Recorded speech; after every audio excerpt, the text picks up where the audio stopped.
Kami minta pelaku yang melakukan ini minta dihukum seberat-beratnya sesuai dengan hukum yang berlaku.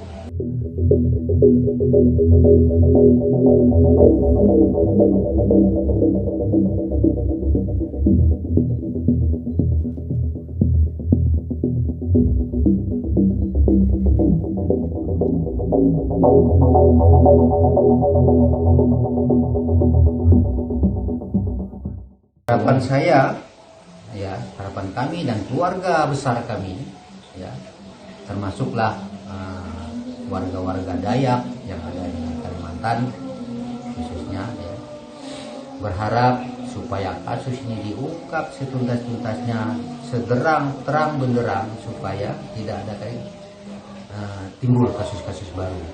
Setelah anak saya ini, siapa lagi ke depan, kan gitu kita tidak tahu.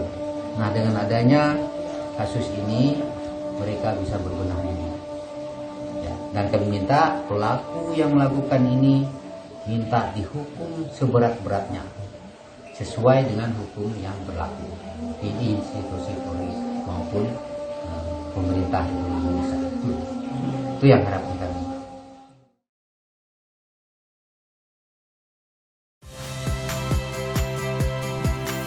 Saya Tifa Solesa.